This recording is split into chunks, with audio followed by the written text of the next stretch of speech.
What would you do, beautiful, if just a few days before your wedding, everything ready, the ceremony booked, the apartment you worked yourself to death to pay for, you suddenly discover that your fiancé is cheating on you? Everything collapses in one moment. But then you also discover that if your marriage to him had happened, your whole life would have changed and you would have become rich. And that's exactly what happened to the heroine of this series. So let's see how she handled it. But before we start, don't forget your lovely like and subscribe to the channel. The series starts with this little crab girl, the main character. Her name is Mary, but since that's too long, we'll just call her May. May is a designer, and she's currently pitching an advertisement idea to a company. She explains why she chose a crab and how unique it is, but they make fun of her. She doesn't stay silent, though. She roasts the company owner, calls him fat and a thief, and tells him she and people like her are the ones who made him a human being in the first place. The girl doesn't hold back. She keeps talking, saying she doesn't want to work with them and insults everyone in the room. They're all struggling to hold back the big boss, while she continues yelling like a kid who knows nobody will hit her, so she's taking full advantage. Later at the printing shop, her friend calls her and says their money is running out and asks how they're going to pay rent. She asks what happened with the jobs they applied for. Her friend says she found 2 gigs, designing a butcher shop logo and a cafe logo, but the cafe owner wants to see her CV or at least some samples. May says she'll handle it and asks the printer guy to make some edits. He says it'll cost extra, but she tells him not to worry. Then the pretty girl goes to buy wedding rings. Only 2 days left until the wedding. She's so happy. She's also booked the honeymoon and arranged everything herself. She seems deeply in love with her fiancé. But then we see her fiancé cheating on her. Shock, right? The girl he's with is Jenny, his co-worker. May calls him, asking where he is. He lies and says he has a meeting and is too busy. She tells him she feels sorry because he's working so hard for them. He says, "Love you, beautiful." Jenny grabs the phone, and poor May says she wished they could have dinner together. Then she bumps into a teddy bear. Remember that teddy bear. It's important later.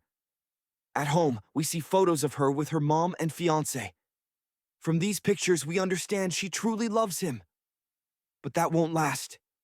Her mom calls to check on her and asks about the wedding and preparations.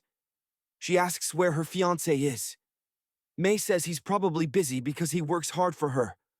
Her mom tells her to take care of him, so he'll always love her. May says she loves him and will be a good wife, and they laugh. At that moment, May steps on an earring. She freezes and tells her mom she'll call her later. She picks up the earring, not hers. So another woman was here. She then finds hair on the bed, confirming her fear. Her fiancé cheated. The next day she meets him, upset. She asks who Jenny is, the girl who likes and comments on all his pictures. He laughs, saying she's like a sister, a former classmate, and now co-worker. May asks if he cheated with her. He laughs again and says, "What's wrong with you today? How could I cheat on my beautiful girl?"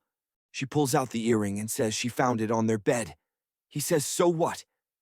She shows him Jenny's picture and says it's her earring. What was it doing on their bed?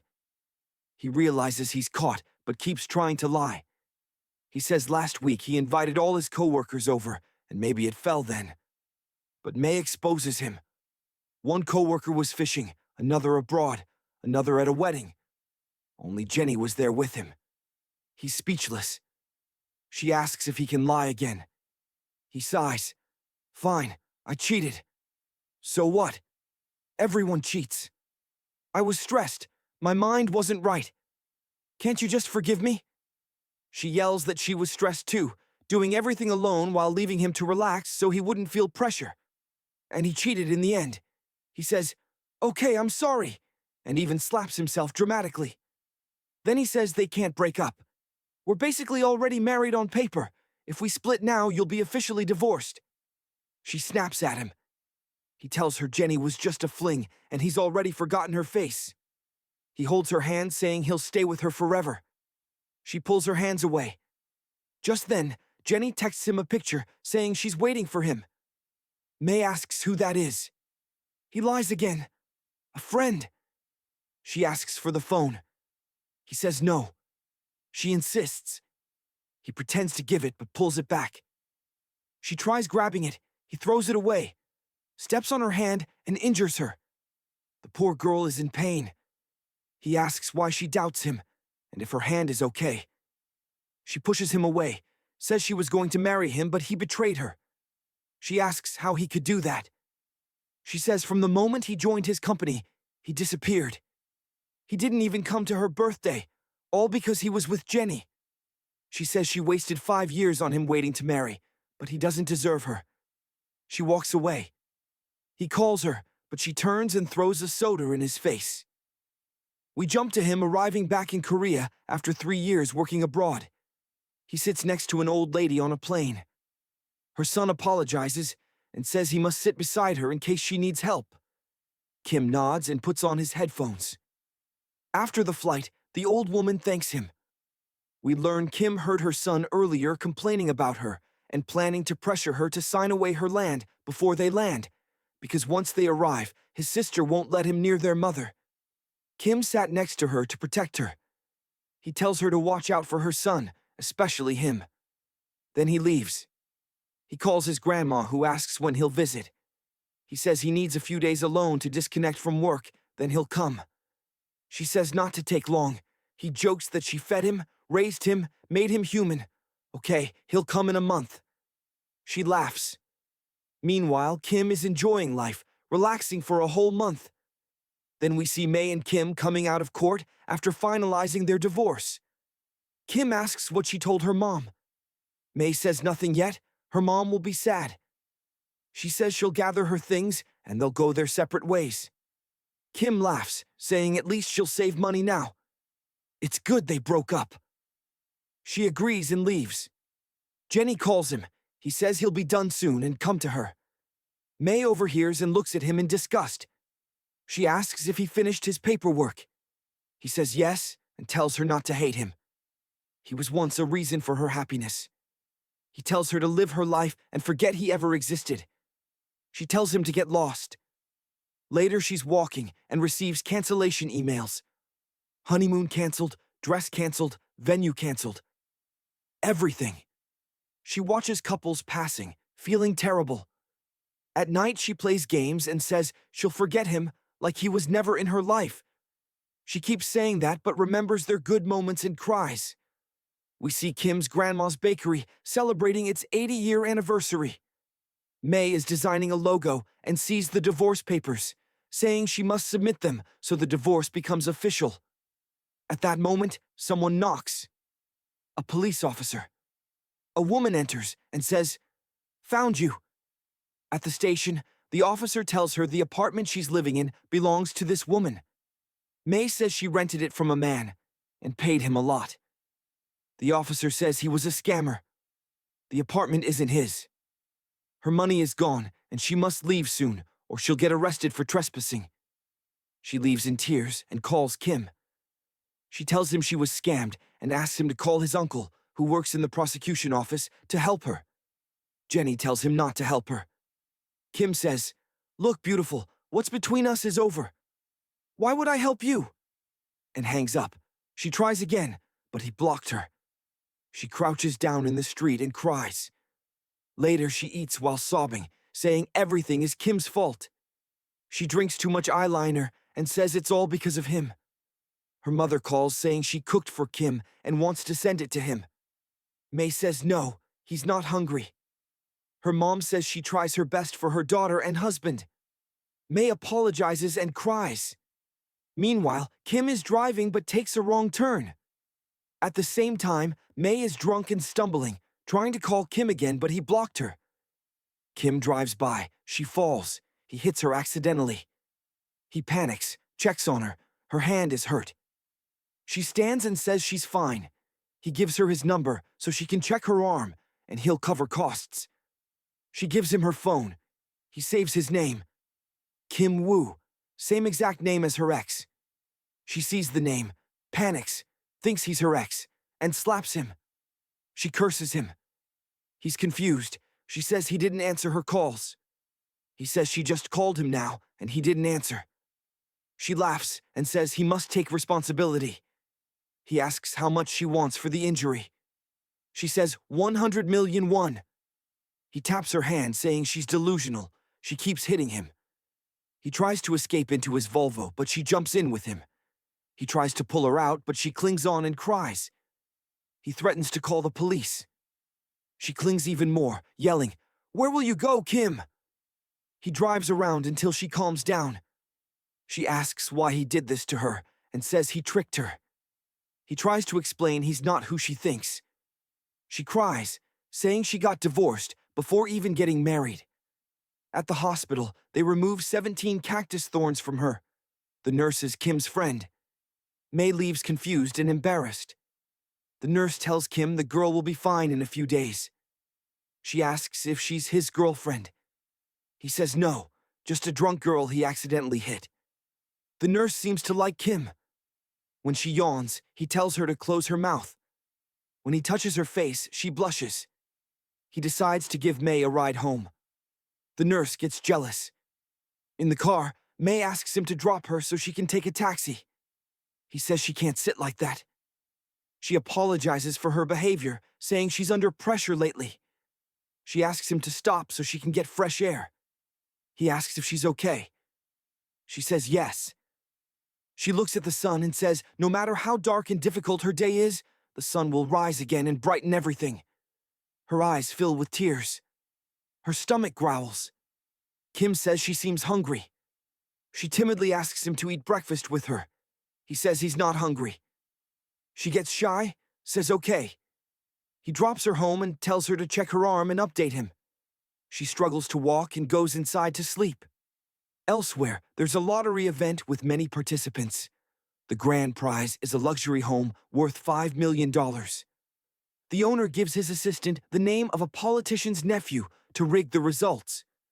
But when the presenter draws the name, the rigged slip falls. He panics and grabs a folded slip by accident, with a different name. We cut to May sleeping. A phone rings. She answers. "You are the winner of beauty company's lottery." She's confused. Then she remembers bumping into the teddy bear. He gave her a lottery ticket. She wrote her info, wished to win the house, folded the paper, and dropped it in the box. She panics. "I won!" The man says yes, but they need documents. ID card, proof she doesn't own a house, and proof she's married. She freezes. "Married?" He says yes. The lottery is for couples only. She says okay. She realizes she never submitted the divorce paper. So officially, she's still married. She confirms that she's legally still married. The presenter tells the assistant the winner says she can't bring her husband. His boss says no, she must bring her husband, or she won't receive anything. Also, they want her and her husband to film an advertisement for the company. May says okay and hangs up. She calls Kim, her ex. He's with Jenny. She keeps calling, but he blocks her. She sends a voice message saying she won a huge prize and needs him. He doesn't listen and blocks her. She feels lost. Suddenly, Kim, the new one, same name, texts asking about her injured arm. She says it's fine. She sees his name and gets an idea. The next day, she meets him. He asks how she is. She says she's fine. Then she asks, "Are you married?" He's confused. "No." "Why?" She says, "Great." He asks, "What's great?" She says, "Since the moment I saw you, I couldn't stop thinking about you." Then asks, "Would you marry me?" He's shocked. They stare at each other. She tells him she doesn't mean a real marriage. He'll just pretend to be her husband for one day. He says, "You must be joking. I'm leaving." She stops him, pulls her hand back when he looks at her, and tells him she's serious and really needs him. If she tells him her story, he'll feel sorry for her and help her. He sits down and says, "Okay, talk." She tells him he'll pretend to be her husband and only needs to go with her somewhere. He asks, "Where?" She tells herself she won't reveal the prize to him. Then she gives him the time and place they'll meet, only that, and she tells him they'll meet at a beauty shop. He says, "So you want me to pretend to be your husband?" She says yes, and that it won't take much of his time, and she'll pay him. He says, "Fine, 100 million. She is shocked and asks why. He says, "A friend once said she wanted 100 million. She tells him she wasn't in her right mind. He tells her she still looks like she isn't. Then he says, maybe there's a poor guy who loves her and wants to run away from her. Or maybe she's trying to scam someone and take their money. So the matter must be about money." She says yes. He says, "So you're a scammer? Then find someone else, sweetheart." He leaves and she gets upset. Then we go to Kim's grandmother's company. The grandmother wants to fire his cousin and replace him with Kim as head of the marketing team because the cousin is incompetent. His aunt tries to convince her not to fire him and says he'll do better. Grandma says, "We'll see. Now get out of my sight." We see the cousin Gang sitting with his mother, who tells him it looks like he'll get fired because of Kim. He tells her to stop talking. He has a plan. He will prove to Grandma that he is better than Kim. His mother scolds him, slaps him, and tells him to wake up. Kim studied marketing in America, so he's definitely better. His father enters, and she complains that their son is getting fired and doesn't care. The father tells her to calm down. Kim is new, so Gang can surpass him. She's annoyed because she knows her son is useless. The father invites her to dinner, and she forgets everything instantly. We see Kim sleeping and having a nightmare about the accident that killed his parents. He wakes up terrified, takes calming pills, and remembers how the car stopped and everyone died except him. He remembers a person walking around the car and saving him. On the other side, we see Kim's friend, the nurse. She's trying to sleep, but Kim calls her. She gets excited and bangs her head. They go out for coffee and walk together. She says she kept an eye on his grandmother while he was traveling. He says, "Good girl." She tells him she'll probably be his wife someday. He says, "What? You like Kang?" She tells him to shut up. She asks what happened with the girl he hit with his car. He says, "Forget her. She's stupid. She wanted me to marry her." She says maybe the girl likes him. He says no. She's a scammer. He sees a little girl fall, notices the teddy bear on her bag, and remembers the girl who gave him the same teddy bear in the hospital after his parents died, telling him not to cry. He smiles. His friend asks why he looks so happy. He says he remembered his first love, the girl who gave him the teddy bear. He wonders where she is now. Then we see the heroine being kicked out of her apartment. She's upset. Her mother calls, asks about the wedding date because her sister is coming to attend. Mai's own sister. Mai asks her to delay her arrival because there's still time for the wedding. Her mother wants to tell her something privately, but the nosy lady next to her tries to listen. So the mother says she'll talk later because a customer entered the store and hangs up. Mai is sad because she wanted to tell her mother the truth. The next day, Kim arrives and meets his aunt's husband, who tells him to do well. He takes Kim to the marketing team, and we notice a girl who seems interested in him. The father rides with his son and asks if he's ready for the meeting. He says yes. In the meeting, someone from the marketing team says they will launch a new line of baked goods with new packaging in large quantities. Gang jumps in and says they must not forget the design company's rights. They agreed on a specific quantity, so increasing it could cause a lawsuit. Kim tells him not to worry. He'll talk to the design company and reach an agreement. Grandma tells Kim she trusts him but wants no mistakes. He agrees. Gang smirks. The girl who likes Kim calls the design company. The owner says she wants 50 million to give up their rights. The girl says that's 10 times the original price. The design company turns out to be Mai and her friend. Her friend says that's the final price and they'll sue if needed. When she hangs up, she asks Mai why they're asking for so much. Mai says she must think about the morning call she got. We see the flashback. Someone called her and said Kim's grandmother's company would contact her for rights, and they need her. So she should take advantage and ask for 50,000, but she made it 50 million, and they'll pay.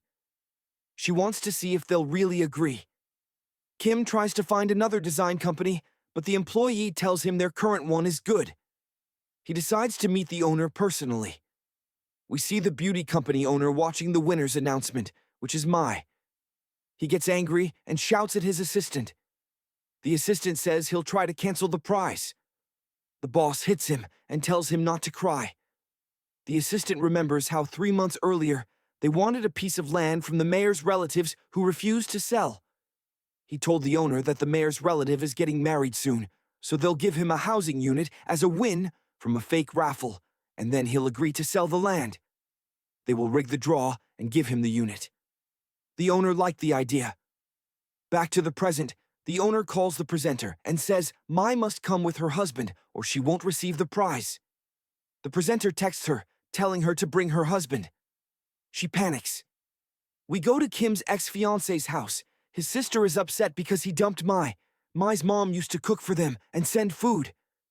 The mother says it doesn't matter and tells him to forget Mai. He says Mai was scammed in the apartment deal and wanted his help. The mother tells him to forget her and stay with Jenny. He says he blocked Mai. She says good. Jenny's family has money unlike Mai. She asks about his job. He says he quit and Jenny is supporting him. She is shocked.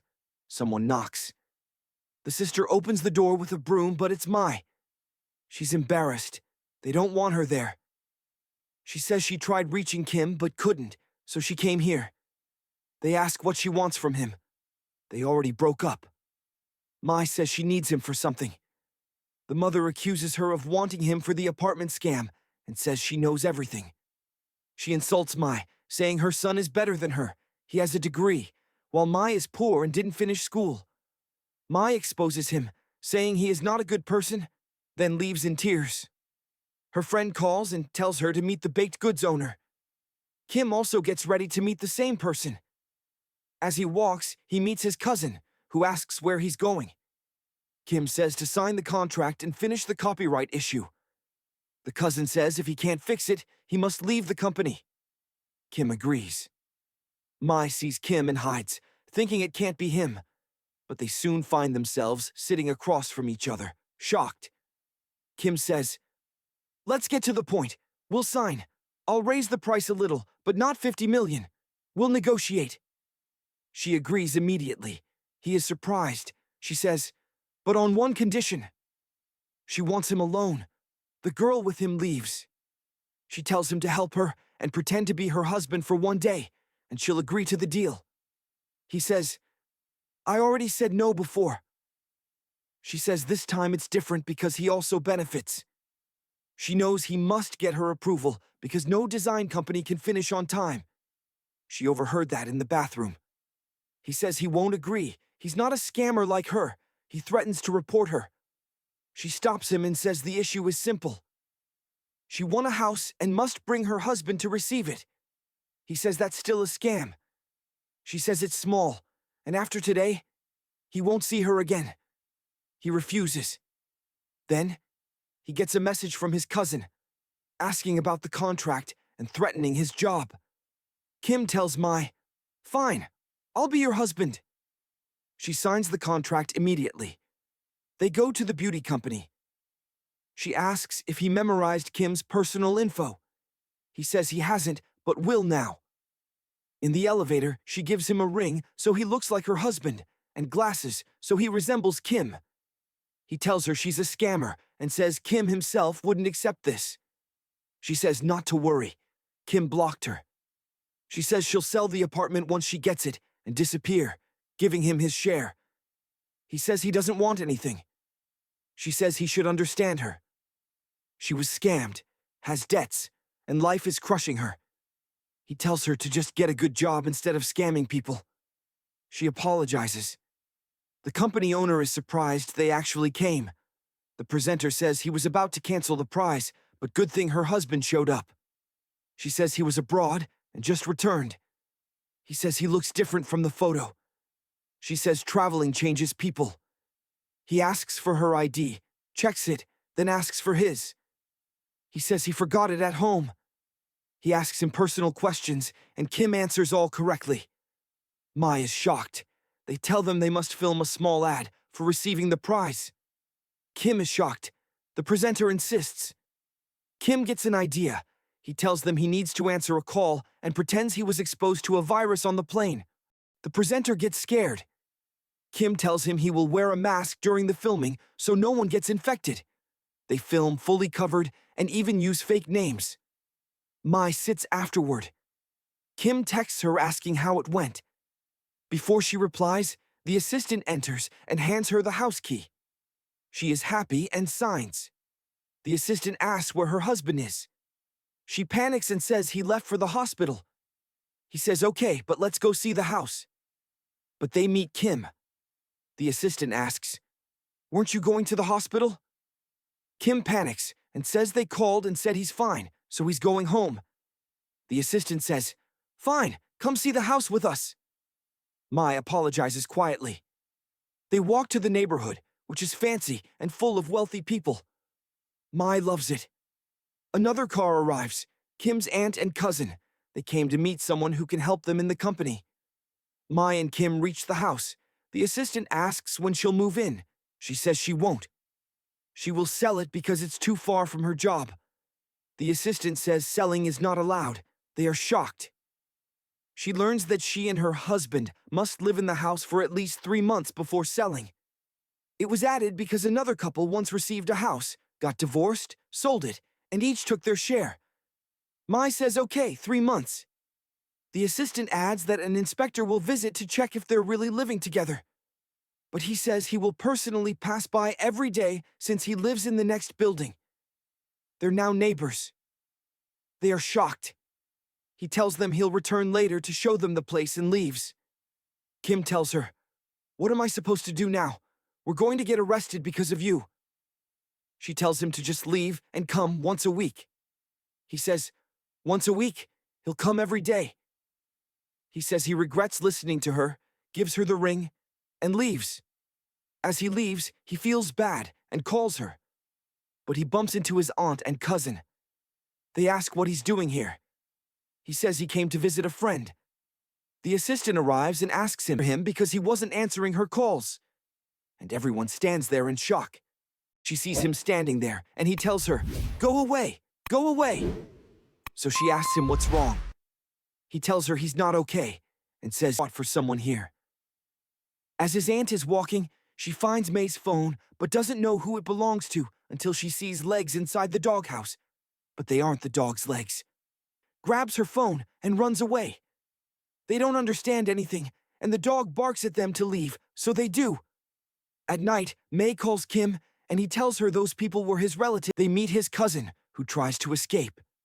Kim calls him and says he needs him, a friend to help her, but her friend has joined the army. As she's walking, she sees an ad for a cheap hotel. When she goes there, the place is bad. Even people are leaving because of the terrible service. But she goes straight to her client, showing her work in a medical clinic. As she leaves, she meets the doctor friend again, and they sit together. The doctor checks on her, and May says she's fine. The doctor asks if she knows Kim. After the meeting, a co-worker invites her to lunch. At lunch, the girl who likes Kim brings him. She goes to the bathroom drunk. Their friend follows and pays for everyone, but May's card has no money. Kim pays instead and tells them he'll take May home. In the car and leaves. Kim leaves, but realizes he forgot his car key inside. When he calls her, he hears a noise and rushes back. He finds the door open, the worker near her, and she's on the floor. He attacks the guy, but then realizes the worker was actually treating her injured leg. They all apologize and leave. Kim tells her he was just worried.